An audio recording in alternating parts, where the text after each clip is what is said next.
اب آ رہی ہے میرے بھائیوں وہ آیت، آپ دیکھیں کہ یہ پورا کانٹیکسٹ آیت نمبر 60 سے شروع ہوا ہے سورۃ النساء کی، کہ منافقین اپنے فیصلوں کے لیے طاغوت کے پاس جاتے تھے، یعنی یہودیوں کے پاس، اور ان کے سامنے جا کے کہتے تھے کہ ہم اوپر سے تو مسلمان ہوئے ہیں لیکن اندر سے تمہارے ساتھ ہیں، تاکہ کل کو اگر نعوذ باللہ اسلام کی دعوت ناکام ہوئی تو ان کے پاس واپسی کا کوئی پلیٹ فارم موجود ہو۔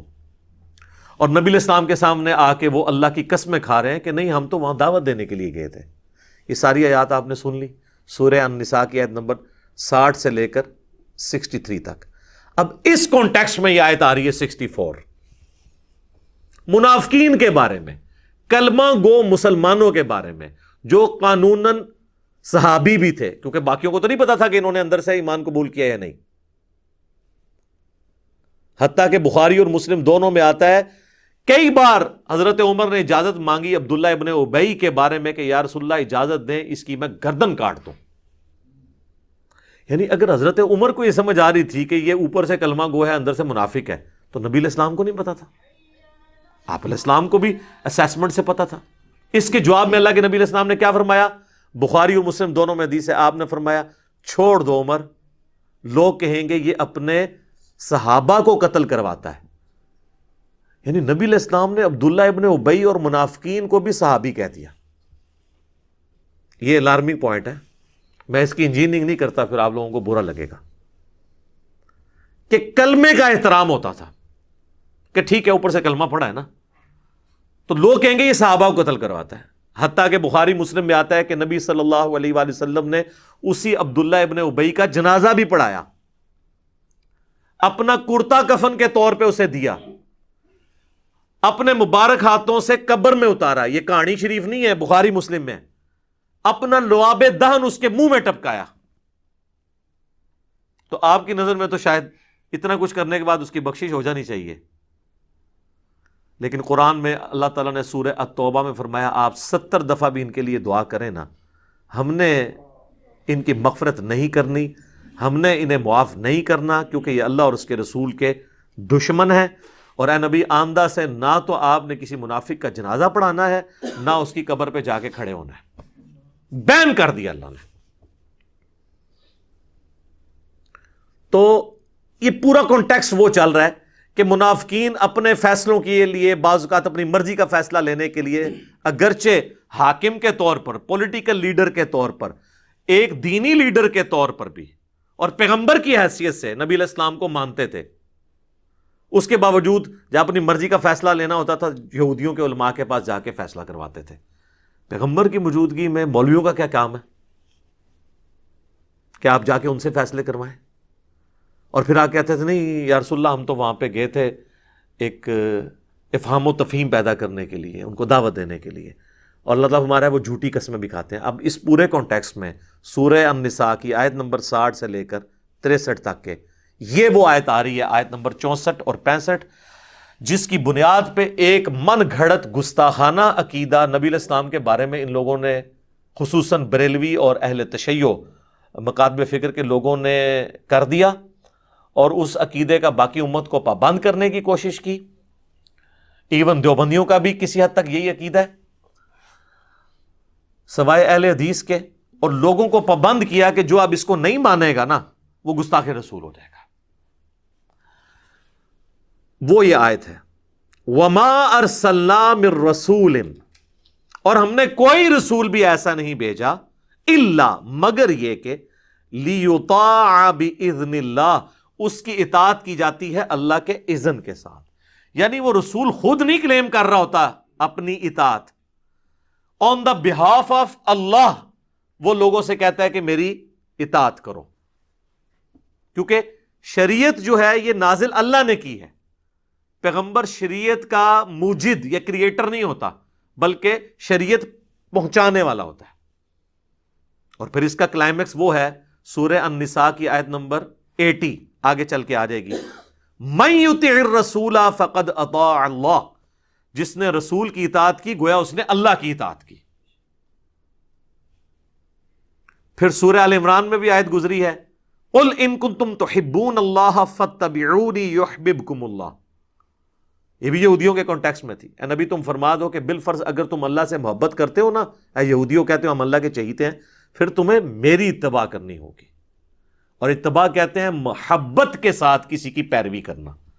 صرف پیروی جو ہے نا وہ اطاعت ہوتی ہے، اتباع ہوتی ہے محبت کے ساتھ پیروی، جنہوں اسی پنجابی چ کہنا ٹڈو مننا، اندروں مننا.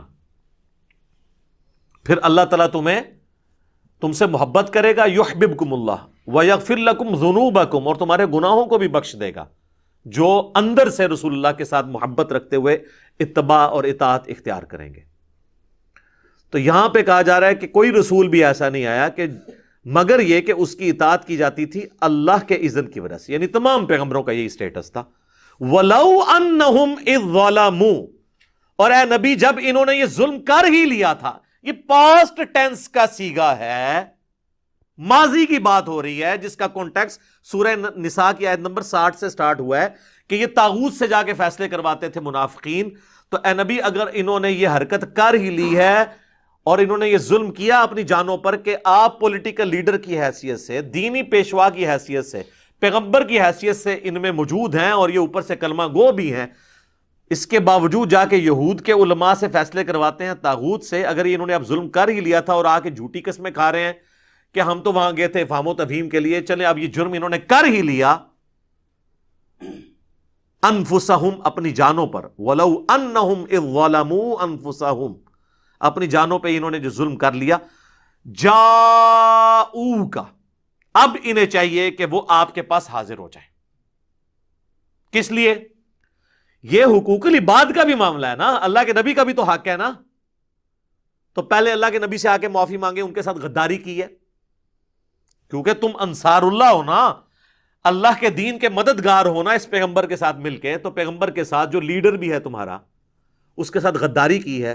آؤ ان کے سامنے فاستغفر اللہ، اور آ کے اللہ سے توبہ کرو. اور صرف اللہ سے توبہ کافی نہیں ہے، واستغفر لہم الرسول، رسول اللہ بھی تمہارے لیے استغفار کریں، یعنی سفارش کریں، شفاعت کریں کہ اے اللہ ٹھیک ہے انہوں نے مجھ سے بھی معافی مانگ لی ہے، یہ شرمسار ہیں، ان کو معاف کر دیں. نبی کی شفاعت بھی ہو. لَوَجَدُ اللَّهَ تَوَّابًا رَحِيمًا، تو یہ ضرور اللہ کو توبہ قبول کرنے والا اور رحم فرمانے والا پائیں گے. اس کو پکڑ کے انہوں نے آج کی ڈیٹ میں لگا دیا اور کہا جی جا کے قبر رسول سے جا کے اپنے نا گناہ معاف کروائیں. اندازہ کرے کہاں سے بات اٹھائی. میں اس کی پوری ڈیٹیل انجینئرنگ انشاءاللہ کروں گا، باقی اب ساری گفتگو اسی کے اوپر ہے. اب اس کے اوپر اللہ تعالیٰ کی طرف سے ایک یونیورسل ٹروتھ آ رہا ہے آیت نمبر 65 میں، فلا وربک، اے نبی مجھے قسم اس بات کی کہ میں تیرا رب ہوں. یہ ہے اظہار محبت. لا یؤمنون، یہ کبھی بھی ایمان والے نہیں ہو سکتے، چاہے یہ کلمہ گو ہوں، اہل قبلہ ہیں، تمہارے ساتھ نمازیں پڑھتے ہیں، قانوناً صحابہ بھی ہیں، لیکن اندر سے انہوں نے منافقت والا رویہ اختیار کیا ہوا ہے، یہ کبھی مومن نہیں ہو سکتے. حتی یحکموک فیما شجر بینہم، یہاں تک کہ یہ آپ کو حاکم، جج، قاضی تسلیم نہ کر لیں اپنے جھگڑوں میں. اور صرف قاضی تسلیم نہیں کرنا، ثم لا یجدوا فی انفسہم حرجا، اس کے بعد اگر آپ کوئی فیصلہ کر لیں، کوئی فیصلہ فرما دیں، تو یہ اپنے دل میں بھی اس کے خلاف کوئی تنگی نہ پائیں کہ جی چلو اب پیغمبر ہیں ہم بات مان لیتے ہیں لیکن دل مطمئن نہیں ہے، ہمارے ساتھ زیادتی ہو گئی ہے، نعوذ باللہ. نہیں، مومن نہیں ہوں گے.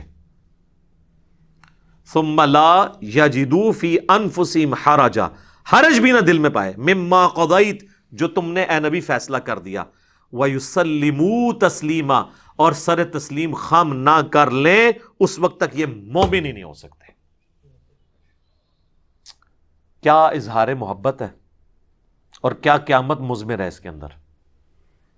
اس کانٹیکسٹ میں صحیح بخاری اور مسلم دونوں میں حدیث ہے کہ حضرت زبیر رضی اللہ تعالیٰ عنہ اور ایک انصاری صحابی کا جھگڑا ہو گیا پانی کھیتوں کو لگانے کے معاملے میں. نبی علیہ السلام نے وہ جھگڑا جب سنا تو حضرت زبیر کے حق میں فیصلہ کیا.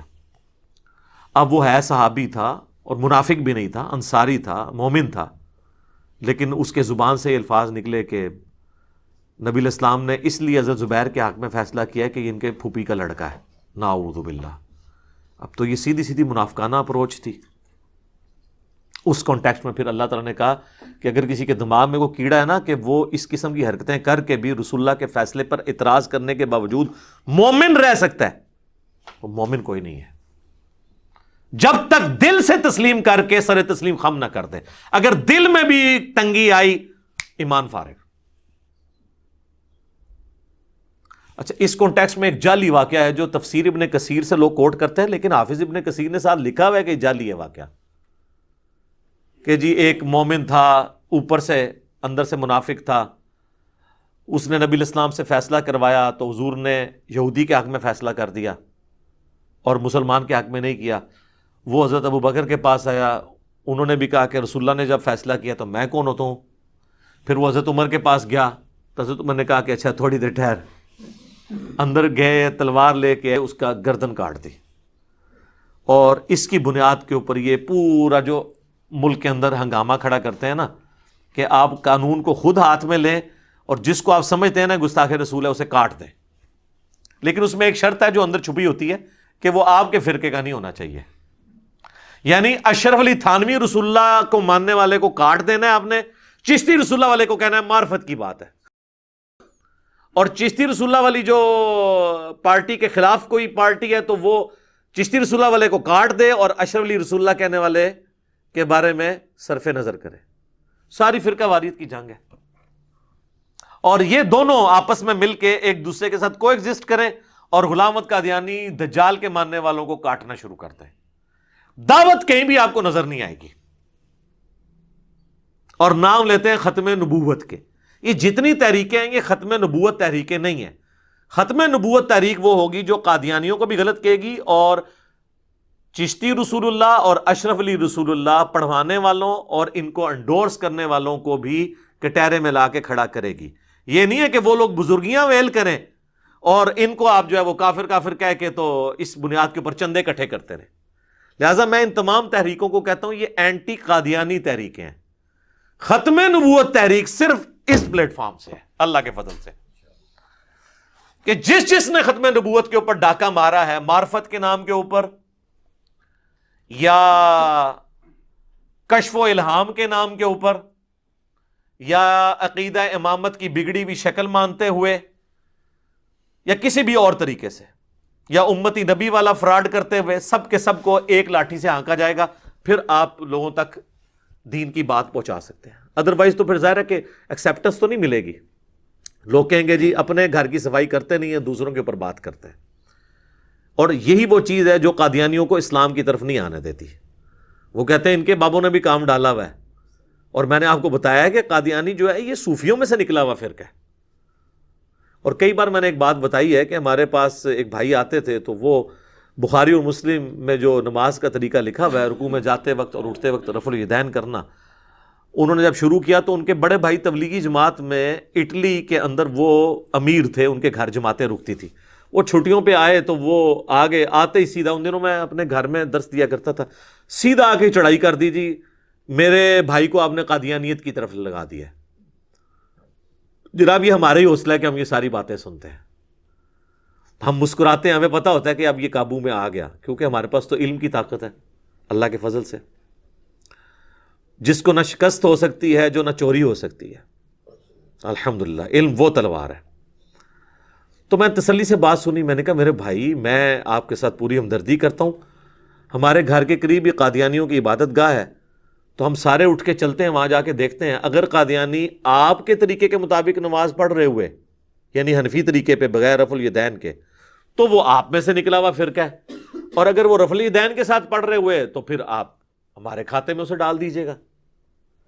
بس اتنی بات کرنے کی دیر تھی، کہتے نہیں نہیں نہیں کوئی ضرورت نہیں، اور بات مانی بھی کوئی نہیں، کیونکہ انہیں پتا چل گیا تھا کہ یہ تو پھر ماننا پڑ جائے گا کہ تو یہ ہمارے ہی حنفی بھائی ہیں۔ تو قادیانی آج کی ڈیٹ میں حنفی ہیں۔ یہ بعض لوگ جو ان کے چند ایک مسائل پکڑتے ہیں نا جی فاتحہ خلف الامام میں ان کا یہ عقیدہ ہے، یہ تفردات ہیں، اوورآل وہ حنفی ہیں۔ حنفیوں میں بھی تو کئی ایک شاخیں ہیں نا۔ بریلوی کہتے ہیں انگوٹھے چومنے والے کی شفاعت ہوگی، اور وہ کہتے ہیں فقہ حنفی کی بنیادی کتاب فتاوی شامی، جسے رد المختار کہتے ہیں جو در مختار پہ حاشیہ ہے، اس میں لکھا ہوا ہے. جب ہم دیوبندیوں کو دکھاتے ہیں کہ یہ تو آپ کی مشترکہ کتاب ہے، اس میں لکھا ہوا ہے انگوٹھا چوما کرے، وہ کہتے ہیں جی لکھا تو ہوا ہے لیکن یہ مفتہ بھی ہی نہیں ہے. مفتہ بھی کو تو بعد میں دیکھیں گے ابن عابدین شامی کو بیتی کیوں نہیں کہتے، وہ اب اتنا بھاری ہے کہ اسے نہیں کہہ سکتے. تو انگوٹھے چومنے والے معاملے میں بریلوی درست ہیں ایز فار ایز فقہ حنفی از کنسرن. قرآن و سنت کے حساب سے نہ یہ درست ہے نہ وہ درست ہے، فقہ حنفی کے مطابق میں بات کر رہا ہوں. تو اس قسم کے نا لوگ پھر حربے اڈاپٹ کرتے ہیں. تو یہ تو قادیانیوں کی نماز کا طریقہ آپ دیکھ لیں، یہ انہی کے طریقے کے مطابق نماز پڑھتے ہیں. تو جدھر سے نکلے ہوئے ہیں انہی کے طریقے کے مطابق عمل کریں گے نا. یہ وہ آیت تھی جی سورہ النساء کی آیت نمبر 64، جس کے اوپر انہوں نے پورا عقیدہ کھڑا کیا. وَلَوْ أَنَّهُمْ إِذْ ظَلَمُوا أَنفُسَهُمْ جَاءُوكَ. اور جی قرآن میں اللہ تعالیٰ نے فرما دیا ہے کہ جب کوئی اپنی جان پر ظلم کر لے، رسول اللہ سے آ کے شفاعت کروا لے، تو کہتے ہیں دیکھیں جی آپ بعد والی امت کو محروم کرنا چاہتے ہیں اتنی بڑی فضیلت سے. صحابہ کرام تو اپنی مبارک زندگیوں کے اندر جا کے حضور سے دعا کروا لیتے تھے، آج امتی کیا کرے؟ تو آج قبر پہ جائے، ایگو خود ہی کہانی بنا لی ہے، قبر پہ جائے اور جا کے عرض کرے.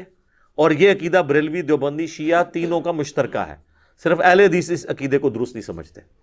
اب یہ دھوکہ دینا کہ جی آج کے لوگ کدھر جائیں جی شفاعت کے لیے، صحابہ کرام تو اتنا فائدہ اٹھا لیا انہوں نے، آج کے امتی کیا کریں؟ سر آپ کے بارے میں بھی اللہ کے محبوب صلی اللہ علیہ وآلہ وسلم کی حدیث ہے صحیح مسلم میں کہ جو اذان کا جواب دے اس کے بعد مجھ پہ درود شریف پڑھے، اللہم صلی علی محمد وعلی آل محمد، اور پھر الوسیلہ والی دعا مانگے تو قیامت والے دن میری شفاعت اس کے لیے حلال ہو جائے گی. اس کے لیے قبر رسول پہ جانا ضروری نہیں ہے، یہاں پہ بھی آپ یہ سب کچھ کریں آپ کو فضیلت ملے گی. پھر جامعہ ترمذی میں حدیث ہے کہ جو شخص اللہ کا ذکر اور درود شریف پڑھ کے اللہ کی طرف متوجہ ہوتا ہے اللہ تعالیٰ اسے عطا فرماتا ہے. لہٰذا آج کے ڈیٹ میں بھی کسی نے توبہ کروانی ہے تو اللہ کا ذکر کرے، درود شریف پڑھے، اللہ کی طرف متوجہ ہو، کسی جگہ نہ بھی جائے تب بھی اللہ تعالیٰ اس کی دعا قبول کرے گا. لہٰذا یہ بھی جو شیطانی وسوسہ تھا اللہ کے فضل سے میں نے اس کو سیٹل کر دیا الحمدللہ. اب اس عقیدے کی بنیاد کیا ہے وہ چند ایک باتیں میں ایک ایک کر کے اسے کور کر دیتا ہوں. ایک تو آپ کو یہ اس کا کانٹیکسٹ سمجھ آ گیا کہ یہ اس دور کے اعتبار سے تھا. وہ کہتے ہیں جی قرآن کی آیات تو جنرل ہیں، آپ ان کو حضور کے زمانے تک کر رہے ہیں. یہ وہ لوگ ہیں جب انہیں ہم توحید کی کوئی آیات بتاتے ہیں کہتے ہیں یہ تو بتوں کے بارے میں ہے، تو کافروں کے بارے میں نازل ہوئی ہیں، اور جب یہ آیت آئی تو اس کو آج بھی فٹ کرنے کے لیے تیار ہے. تو آپ اس بات کو سمجھ لیں. آدھی بات ان کی درست ہے، ہم بھی کہتے ہیں بتوں کی آیات آپ نہ لگائیں اہل ایمان کے اوپر. ہمارے پاس تھوڑی آیات ہیں جو قرآن حکیم میں انبیاء کے بارے میں ہیں کہ وہ نہ کسی کے نفع کے مالک ہیں نہ نقصان کے. سورۃ الاعراف آیت نمبر 188 بالکل واضح آیت ہے جس کے اندر اللہ کے محبوب صلی اللہ علیہ وآلہ وسلم کے بارے میں آیا قُلْ لَا أَمْلِكُ لِنَفْسِي نَفْعًا وَلَا ضَرًّا. اے نبی تم فرما دو میں تو اپنی جان کے لیے بھی کسی نفع اور نقصان کا مالک نہیں ہوں، إِلَّا مَا شَاءَ اللَّهُ، ہاں مگر جو اللہ میرے لیے فیصلہ کرتے. وَلَوْ كُنْتُ أَعْلَمُ الْغَيْبَ، اور اگر میں خود غیب جان لیتا، لَاسْتَكْثَرْتُ مِنَ الْخَيْرِ، تو میں بہت خیر کثیر جمع کر لیتا. وَمَا مَسَّنِيَ السُّوءُ، اور مجھے کبھی کوئی تکلیف نہ پہنچتی. جب مجھے پہلے ہی پتہ چل جاتا کہ میرے ساتھ یہ معاملہ ہونے والا ہے میں کوئی اس کا تدارک کر لیتا. ان انا الا نذیر و بشیر، میں تو نہیں ہوں مگر ڈر سنانے والا اور خوشخبری سنانے والا. لقوم یؤمنون، ان کے لیے جو بات ماننا چاہیں ایمان لانا چاہیں. تو یہ واضح قرآن میں آ گیا ہے تو اس کی بات تو ضرورت ہی نہیں ہے. پھر سورۃ المائدہ میں اللہ تعالیٰ نے اولو العزم پیغمبر عیسیٰ ابن مریم اور ان کی والدہ جو اولیاء کی سردار ہیں، ان سے بڑھ کے تو کوئی بزرگ نہیں ہو سکتا نا جو پیغمبر کی ماں ہے، ان کے بارے میں ہے مل مسیح ابن مریم الا رسول، المائدہ 75. مسیح ابن مریم تو نہیں تھے مگر ایک رسول، قد خلت من قبلہ رسول، ان سے پہلے بھی کئی رسول گزرے، وامہ صدیقہ، اور ان کی ماں سچی عورت تھی. کانا یاکلان الطعام، دونوں کھانا کھانے کے محتاج تھے، کھانے کے محتاج تھے. انظر کیف نبین لہم الآیات، اے نبی دیکھو ہم اپنی آیتیں کس طرح کھول کھول کے بیان کرتے ہیں، لگی لپٹی بات نہیں، کھول کے. ثم انظر انا یؤفکون، اور ان کی طرف بھی دیکھو پھر بھی الٹے پھیرے جا رہے ہیں. اس کا مطلب ہے کہ جس نے بات نہیں سمجھنی اس کو کھلی بھی بات بھی سمجھ نہیں آئے گی. قل اتعبدون من دون اللہ، اے نبی تم فرماؤ کہ اللہ کو چھوڑ کے عیسیٰ اور ان کی ماں کی پوجا تم کر رہے ہو. یہاں من دون اللہ، اللہ نے پیغمبر کو کہہ دیا اے بتاں والی آیت نہیں ہے تو ہم نے کہانی کرائی گئی ہے بتوں والی آیتیں، اے پیغمبراں والی آیتاں نے، ولیاں والی آیتاں نے، من دون اللہ بھی آ گیا. کہتے ہیں نہیں ہم تو عبادت نہیں کرتے ہیں ولیوں کی یا پیغمبروں کی. سر اگلی بات بھی سنیں، ما لا یملک لکم ضرا ولا نفعا، وہ عیسیٰ اور ان کی ماں جو نہ تمہارے نقصان کے مالک ہیں نہ نفع کے. تو مسئلہ یہ نہیں ہے کہ آپ عبادت کرتے ہیں نہیں بابوں کی. اللہ کہہ رہا ہے بابا کیا، حضرت عیسیٰ اور ان کی ماں بھی کسی کے نفع اور نقصان کے مالک نہیں ہے تو بابے کدھر. کہتے ہیں ایڑا جملہ اگے بولتا ہے نا، اینی تو بھائی دنیا چینج لے کے آندی ہے، اسی نے تو دنیا، ورنہ تو دنیا توحید اتنے عرصے تو بیال ہو رہی سی، ہوں کے فرق پہ گیا، یہ فرق پہ ہے. واللہ هو السمیع العلیم، اور اللہ ہے سننے والا اور علم والا. یہاں من دون اللہ بھی آ گیا اور مشکل کشائی کی نفی بھی ہو گئی. تو یہ بالکل واضح ہے. تو یہ کہتے ہیں جی بتوں والی آیتیں وہ لگاتے ہیں اولیاء اللہ کے، وہ تو آیتیں اللہ تعالیٰ سے موجود ہیں. اور یہ پھر ہمیں کہتے ہیں جی آپ ان آیات کو نا جی وہ افاقی سمجھیں. ہم افاقی ضرور سمجھیں گے اگر وہ آیت اسی طریقے سے ہو. آپ بھی ان آیات کو افاقی نہیں مانتے، نہ مان سکتے ہیں. وَلَوْ أَنَّهُمْ إِذْ ظَلَمُوا أَنفُسَهُمْ جَاءُوكَ، سورہ النساء نمبر 64 اور 65 کو افاقی مان کے بتائیں کس طرح مانیں گے؟ آپ اس کے اوپر عمل ہی نہیں کر سکتے. اس اعتبار سے جو آپ سمجھتے ہیں، یہ دو چیزیں آپ سمجھ لیں، یہ بنیادی چیزیں. ایک ہوتی ہے سیاق و سباق، جسے ہم کہتے ہیں کانٹیکسٹ، کہ اس آیت کے اندر جو حکم بیان ہوا ہے یہ کس پس منظر میں ہے، اس کا کانٹیکسٹ کیا ہے. وہ قرآن کے اندر ہی موجود ہوتا ہے. قرآن اپنے کانٹیکسٹ میں کسی حدیث کا محتاج نہیں ہے. دوسری چیز ہوتی ہے شان نزول. شان نزول یہ ہوتا ہے کہ یہ کن حالات میں آیت نازل ہوئی، اس سے کوئی فرق نہیں پڑتا، اس کا حکم اینڈ پہ وہی رہتا ہے. اس کو میں مثال سے سمجھاتا ہوں. ٹریفک سگنل میں گرین کے اوپر چلنا ہے اور ریڈ پہ رکنا ہے، اس کا بھی تو کوئی شان نزول ہوگا نا. کسی کے دماغ میں یہ بات آئی ہوگی کہ گرینری جو ہے وہ پتے گرین ہوتے ہیں، یہ پازیٹیو علامت ہے، لہٰذا ہم اس کے اوپر ٹریفک چلا دیتے ہیں، اور بلڈ کا کلر ریڈ ہوتا ہے، اس ریڈ پہ ہم رک جاتے ہیں. اگر اس کی آپ تحقیق کر کے شان نزول ڈھونڈ بھی لیں تو اینڈ ریزلٹ تو وہی رہنا ہے کہ گرین پہ چلنا ہے اور ریڈ پہ رکنا ہے.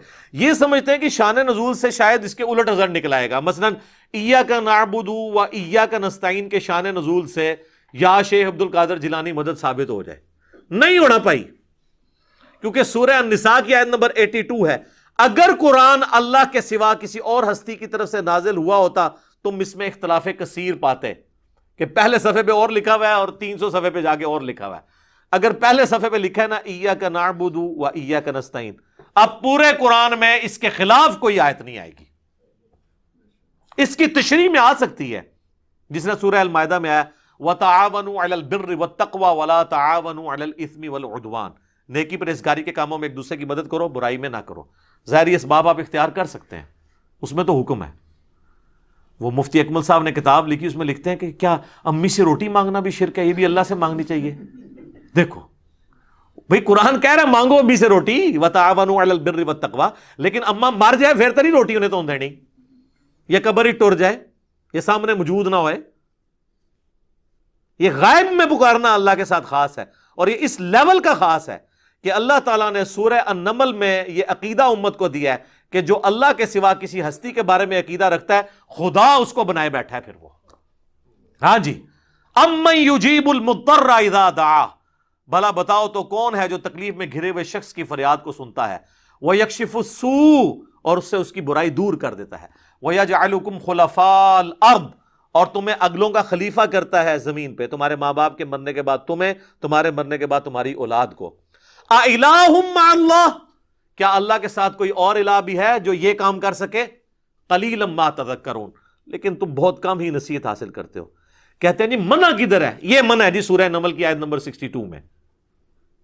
ادھر کہتے ہیں نہیں وہ تو ہے اللہ ہی سے مانگتے ہیں، یہ تو نہیں آیا کسی اور سے نہیں مانگتے. جی یہ بھی آیا ہوا ہے سورہ نمل کی آیت نمبر 62. اگے ٹورو تو پتہ لگے نا. بارش کون برساتا ہے؟ اللہ. ڈیوٹی کس کی ہے؟ فرشتوں کی. اگر فرشتوں سے بارش مانگیں گے تو مشرک. بخاری مسلم میں آتا ہے بارش نہیں ہوتی تھی تو نبی علیہ السلام صلاۃ الاستسقاء پڑھتے تھے. آپ نے کبھی نہیں کہا کہ المدد یا میکائیل، آپ کی ڈیوٹی اللہ نے لگائی ہے، بارش نازل فرما دیں. یہ صحابہ کرام کبھی یہ کہتے ہوں؟ نہیں. لہذا یہ جھگڑا نہیں ہے کہ مولا علی کو اختیار ہے یا نہیں، شیخ عبد القادر جیلانی کو اختیار ہے یا نہیں، کسی فرشتے جن کو اختیار ہے یا نہیں ہے. اختیار ہو تب بھی آپ کسی اور کو پکارتے ہیں جو آپ کے سامنے موجود نہیں ہے یا فوت ہو چکا ہے یا جس سے آپ کمیونیکیٹ نہیں کر سکتے، تو یہ شرک ہو جائے گا. تو یہ اس آیت کو کہتے ہیں کہ جی یہ دلیل ہے کہ آپ جا کے قبر رسول پہ مانگیں. عجیب. اور پھر اس کے لیے پھر وہ جھوٹے سہارے لیتے ہیں. وہ کہتے ہیں جی تفسیر ابن کثیر میں ایک روایت موجود ہے، وہ اگلے دن طارق جمیل صاحب بھی بیان کر رہے تھے. طارق جمیل صاحب کا بیچاروں کا کیا قصور ہے؟ ان کے بڑوں نے، تقی عثمانی کے والد صاحب جو مفتی شفیع تھے، معارف القرآن میں انہوں نے بھی یہ نقل کی ہے، اور احمد بریلوی صاحب کا جو ترجمہ کنز الایمان، اس کی جو شرح لکھی کی خزائن العرفان، انہوں نے بھی نقل کیا ہے، اور ابن کثیر سے نقل کیا. ابن کثیر لکھ کے چلے گئے ہیں ایک بے سند روایت، نہ انہوں نے اس کی کوئی سند بیان کی. بھئی ابن کثیر تو 8ویں صدی ہجری میں آئے ہیں، جب تک وہ سند نہیں پوری کرتے نبی علیہ السلام تک کسی واقعے کی، ہم اسے کیسے مان لیں کہ جی نبی علیہ السلام کی وفات کے بعد ایک پینڈو شخص تھا، کوئی اعرابی تھا، وہ قبر رسول پہ آیا اور اس نے کہا یا رسول اللہ قرآن میں حکم آیا وَلَوْ أَنَّهُمْ إِذْ ظَلَمُوا أَنفُسَهُمْ جَاءُوكَ، تو میں نے اپنی جان پہ ظلم کیا، میں آپ سے دعا کروانے کے لیے آیا ہوں. تو ایک اور شخص وہاں بیٹھا تھا، اسے اونگ آ گئی، وہ خواب میں حضور علیہ السلام آئے اور کہا اس کو بشارت دو کہ تجھے بخش دیا گیا اور میری شفاعت تیرے حق میں قبول کر لی گئی. وہ کہتے ہیں دیکھیں جی قبر پہ جا کے آپ مانگ سکتے ہیں. لکھی کہاں ہوئی ہے؟ وہ کہتے ہیں روایتوں میں آیا ہے. اور کوئی تھوڑا سمجھدار ہے وہ کہتا ہے جی اس طرح کی ایک روایت مصنف ابن ابی شیبہ میں موجود ہے. کڈو جی المصنف ابن ابی شیبہ میں روایت ضرور موجود ہے، لیکن سر وہ روایت ضعیف ہے، مالک الدار والی. اس میں آمش مدلس ہیں اور ان سے روایت کر رہے ہیں اور سما کی تصریح نہیں ہے، منقطع روایت ہے. صحیح مسلم کے مقدمے میں امام مسلم نے لکھا ہے کہ مدلس کی آن والی روایت سما کی تصریح کے بغیر ضعیف ہوگی جب تک وہ حدثنا یا اخبرنا بیان نہیں کرے گا. وہ ان سے روایت کر رہا ہے، یہ روایت ضعیف ہے مالک الدار والی کہ وہ حاضر ہوئے قبر رسول پہ وَلَوْ أَنَّهُمْ إِذْ ظَلَمُوا أَنفُسَهُمْ جَاءُوكَ، پھر انہیں اونگ آ گئی، نبی علیہ السلام خواب میں آئے، فرمایا عمر کو جا کے میرا سلام کہنا اور اسے کہنا کہ سختی نہ کرے، عنقریب اللہ تعالیٰ تمہیں سراب کرے گا. اور یہ پیغام کس کو جا کے دے رہے ہیں؟ حضرت عمر کو. جعلی روایت ہے. حضرت عمر کو پیغام دیتے تو آگے کیا ہونا تھا وہ میں آپ کو بعد میں بتاؤں گا. روایت ہی جعلی ہے، یہ ایسا ہوا ہی نہیں ہے، اس میں تدلیس ہے. اور اگر کوئی کہتا ہے میں نے اس قانون کو نہیں ماننا محدثین کے، تو پھر ہم اسے پھکی دیتے ہیں کہ مسند امام احمد میں ایک حدیث ہے جو مشکات میں بھی موجود ہے، اس میں سیم حکم ہے. یہ تو آمش تو بہت چھوٹا ہے. ایک تابعی ہے حسن بصری، 70 صحابہ کا شاگرد، وہ ان سے روایت بیان کر رہا ہے کہ نبی علیہ السلام نے فرمایا کہ جو شخص اپنے جاہلی نسب پر فخر کرے اسے کہو کہ تجھے بڑا فخر ہے نا اپنے نسب پہ، اپنے باپ کی شرمگاہ کاٹ کے اپنے منہ میں رکھ لے. اور یہ بات کنائے سے نہ کرو، ڈائریکٹ اس کو کہو کہ تو اپنے باپ کی شرمگاہ کاٹ اپنے منہ میں رکھ. کیا رسول اللہ ایسی بات کر سکتے ہیں؟ یہ بھی روایت ضعیف ہے. پھر اس کو بھی صحیح مانو. آمش تو چھوٹا ہے، حسن بصری تو بہت بڑا ہے، اس کی بھی ہم آن والی روایت سما کی تصریح کے بغیر نہیں مانتے کیونکہ مدلس ہے. تو مانو اس روایت کو، اپنا ایمان برباد کرو. قرآن تو کہہ رہا ہے وَإِنَّكَ لَعَلَىٰ خُلُقٍ عَظِيمٍ، نبی تو اعلیٰ ترین درجے پہ ہیں اخلاقیات کے، وہ یہ بات کریں گے. بخاری اور مسلم دونوں میں حدیث ہے، ابو سعید خدری کہتے ہیں نبی علیہ السلام میں ایک پردہ نشین کنواری لڑکی سے زیادہ شرم و حیا تھی. تو یہ پردہ نشین کنواری لڑکی یہ گفتگو کر سکتی ہے؟ تو یہ کہانی ہے ساری. اب آج حضرت عمر کی طرف جنہوں نے متھے مارنے کی کوشش کی تھی. جناب حضرت عمر کے بارے میں صحیح بخاری میں 1010 نمبر حدیث ہے، کتاب الاستسقاء چیپٹر میں. وہ کہتے ہیں اللہ تعالیٰ سے دعا کرتے ہوئے اِنَّا كُنَّا نَتَوَسَّلُ إِلَيْكَ بِنَبِيِّنَا، اے اللہ بے شک پہلے ہم تیرے نبی کو وسیلہ بنا کے لاتے تھے تیری بارگاہ میں. یعنی جب بارش نہیں ہوتی تھی تو حضور کو لے کے آتے تھے، حضور ہمیں نماز پڑھاتے تھے، حضور کی دعا کی برکت سے بارش نازل ہوتی تھی صلی اللہ علیہ وآلہ وسلم. ہم اب حضور کے چچا عباس کو لے کر آئے ہیں، ہم پہ بارش نازل فرما دیں. عباس کی دعا کی برکت سے انس بن مالک کہتے ہیں بارش شروع ہو جاتی. حضرت عمر کو کسی نے نہیں پوچھا کہ یا امیر المومنین، یہ پینڈو لوگ جا کے تو قبر رسول سے جا کے بارش مانگ کے آ رہے ہیں، آپ خلیفۃ الرسول ہیں، سیکنڈ نمبر پہ آپ خلیفہ راشد ہیں، ایک پینڈو کو بات سمجھ آئی بھی آپ کو نہیں آئی بھی؟ وہ پینڈو آئی کوئی نہیں سی تے وہ کہانیاں نے ساریاں. اور میں نے جو اس میں ایکسپلور کی ہے نا چیز کہ بخاری اور مسلم دونوں میں حدیث ہے کہ صلح حدیبیہ کے موقع پر جب پانی کم پڑ گیا، جابر بن عبداللہ کہتے ہیں کہ نبی علیہ السلام کی مبارک انگلیوں سے چشمے پانی کے جاری ہوئے، ایک پیالے کے اندر رکھے، تو وہ تابعی پوچھتا ہے کہ آپ لوگ کتنے تھے؟ انہوں نے کہا ہم 1500 تھے، لیکن اگر ہم 1,00,000 بھی ہوتے ہیں نا وہ پانی زیادہ تھا جو حضور کی مبارک انگلیوں سے جاری ہوا۔ معجزہ۔ اور صحیح مسلم میں حدیث ہے کہ ایک سفر میں حضرت عمر نے حضور کو یہ مشورہ دیا، یا رسول اللہ آپ کی تو دعا کی برکت سے پانی نازل ہو جاتا ہے، تھوڑا سا پانی زیادہ ہو جاتا ہے، تو انہوں نے ایک برتن میں نا پانی جمع کر کے حضور کو دیا، حضور نے بیچ میں ہاتھ رکھا، پھر پانی کے چشمے جاری ہو گئے۔ اچھا، یہ اس لیے کیا جاتا تھا کہ کریشن ایکس نہیلو جو ہے نا، عدم ما سے وجود، یہ صرف اللہ دے سکتا ہے۔ حضور نے جب کبھی بھی کیا ہے نا، تو کھانا پکا ہوا ہے تو اس پہ دعا کی ہے تو برکت ہوئی ہے، کچھ نہ کے بغیر کچھ نہیں ہوا۔ پیالہ بھی تھوڑا سا پانی آیا تو اس میں ڈالا ہے، خالی پیالے میں ہاتھ ڈالنے سے نہیں پانی نکلا، کیونکہ یہ اللہ کی خصوصیت ہے۔ آج نئی بات لے جائے، علمی باتیں آپ کو اسی پلیٹ فارم سے ملیں گی۔ اور صحابہ کو اس بات کا پتا تھا کہ خالی پانی نہیں نکل سکتا، تو وہ جمع کر کے لیا، یا رسول اللہ اس تھوڑے سے مٹ کر دیں آپ تاکہ پانی کے چشمے جاری ہو جائے۔ یہ اللہ نے فرق رکھا ہے، معجزے بھی جناب اتنے ان لمیٹڈ نہیں ہوتے۔ اچھا، تو حضرت عمر کے سامنے یہ معجزہ ہوا ہے۔ حضرت عمر نے تو نہیں کہا کہ یا رسول اللہ آپ ہاتھ مبارک باہر نکالیں اور یہ میں پیالہ لے کے آئے ہوں، آپ سیراب کر دیں۔ بخاری میں وہ کہتے ہیں انا کننا نتوسل الیک بنبینا، لیکن یہاں پہ بریلوی اور دیوبندی آپ کو کیا کہانی کروا رہے ہیں؟ وہ کہتے ہیں کہ جی وہ فضائل حج میں شیخ زکریا کاندلوی نے لکھا ہے، اور فضائل سنت میں الیاس قادری صاحب نے، دونوں بھاری فرقے بریلوی اور دیوبندی لکھتے ہیں کہ جی 555 ہجری میں نبی الاسلام کی وفات کے 550 سال بعد شیخ احمد رفاعی جب قبر رسول پہ حاضر ہوئے اور آ کے وہاں نعتیہ اشعار پڑھے اور کہا یا رسول اللہ میں اتنی دور مصر سے آیا ہوں، آپ اپنا مبارک ہاتھ قبر سے نکالیں، میں زیارت کرنا چاہتا ہوں، بوسہ دینا چاہتا ہوں۔ 90,000 لوگوں کی موجودگی میں کہتے ہیں قبر رسول سے ہاتھ باہر نکلا، انہوں نے ان کو بوسہ دیا، اور کہتے ہیں ان 90,000 لوگوں میں شیخ عبد القادر جیلانی کا نام بھی ذکر کیا جاتا ہے۔ پہلے تو مجھے یہ بتائیں عبد القادر جیلانی نے ہاتھ کیوں نہیں چوما؟ اتنی گستاخی کہ اللہ کے نبی کا ہاتھ نکلے قبر سے،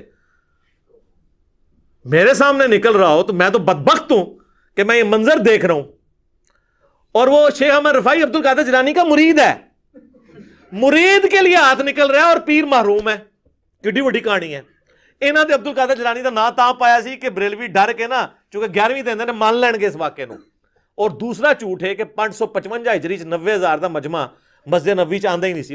90,000 کا مجمع تو آج سے 100 سال پہلے بھی نہیں آتا تھا، اور آپ لوگ 1000 سال پہلے بتا رہے ہو، مسجد ہی چھوٹی سی تھی۔ کہانی ہے،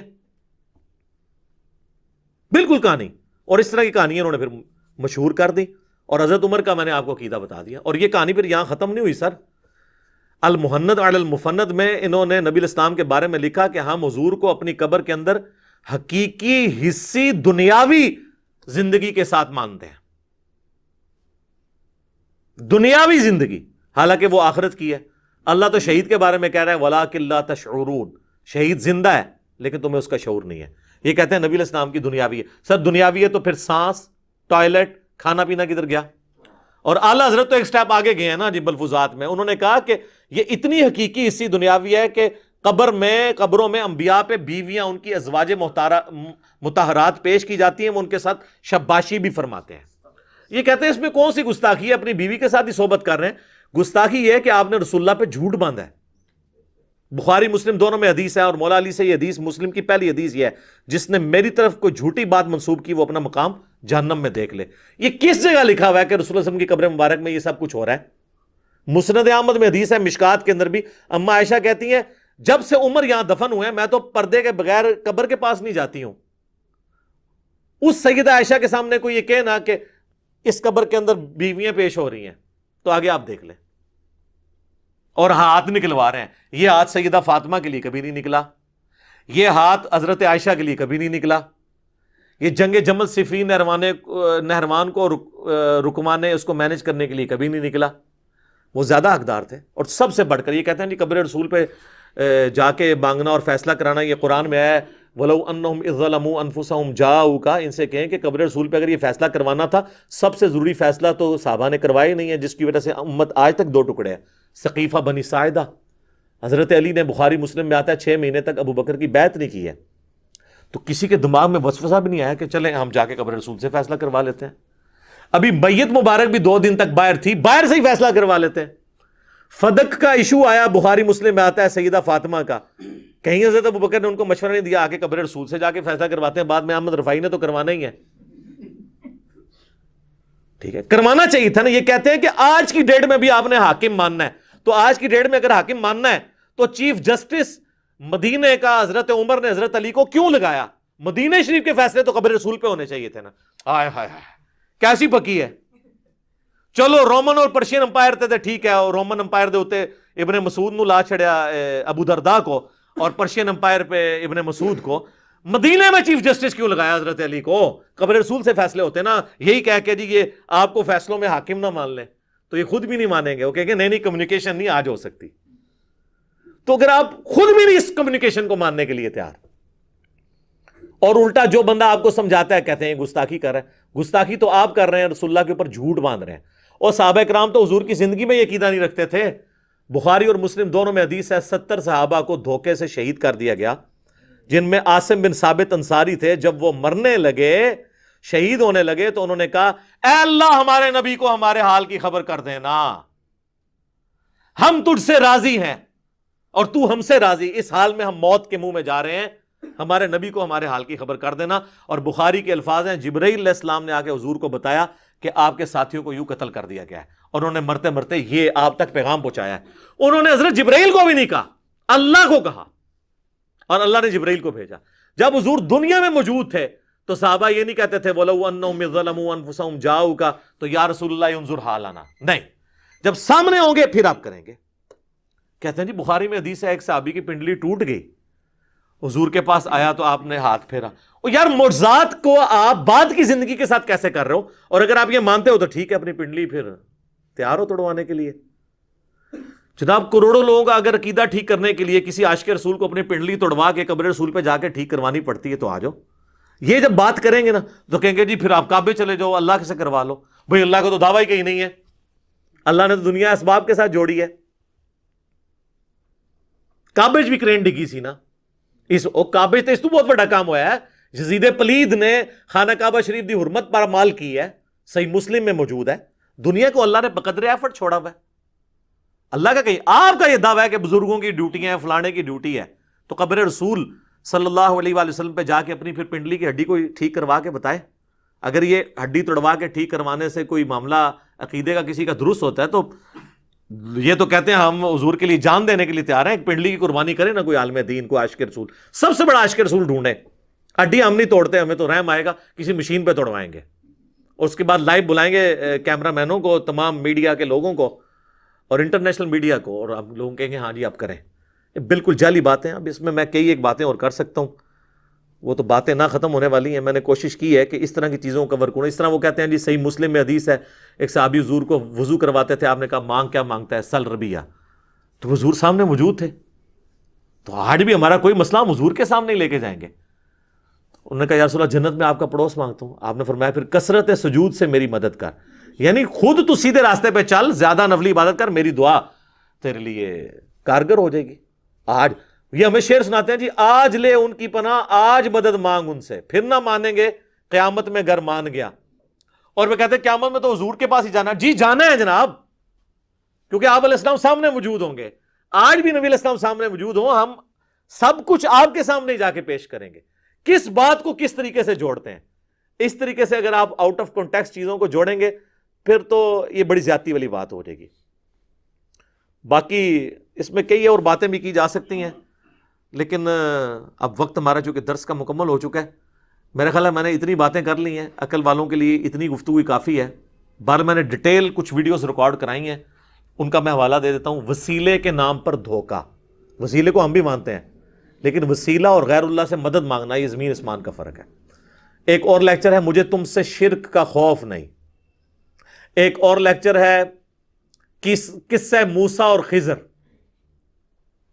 اور ایک ہے تخت بلقیس۔ کہتے ہیں بندہ لبو جنہیں وہ سارا تخت بلقیس بندہ لب لیا ہے، بے فکر ہو، وہ اللہ نے ایک بندہ بھیجا ہے جس نے بندہ لب لیا ہے تو عقیدہ بھی صحیح کرنے واسطے۔ اور ایک اور ہے لیکچر حضرت اویس کرنی کے اوپر، وہ کہتے ہیں جی ایک روحانی سلسلہ چلتا ہے، اس کے ساتھ یہ معاملات ہوتے ہیں۔ یہ وہ ساری ویڈیوز ہیں جو اگر الگ الگ میں ان کے اوپر گفتگو کروں تو 3-4 گھنٹے اور لگ جائیں گے. یہ آپ ویڈیوز دیکھیں. دعا صرف اللہ ہی سے میرا سچ پیپر ہے، وہ بھی آپ پڑھیں تو انشاءاللہ آپ کو سچائی کھول کر سامنے آ جائے گی.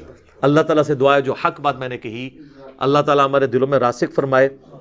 اگر جذبات میں میرے منہ سے کوئی غلط بات نکل گئی تو اللہ تعالیٰ ہمارے دلوں ہی سے اسے دھو ڈالے، ہمیں معاف بھی کر دے، ہمیں کتاب و سنت کی تعلیمات پر عمل کر کے دوسرے بھائیوں تک پہنچانے کی توفیق عطا فرمائے. سبحانک اللہم و بحمدک اشہد ان لا الہ الا انت استغفرک و اتوب الیک وما علینا الا البلاغ المبین. جزاکم اللہ خیرا.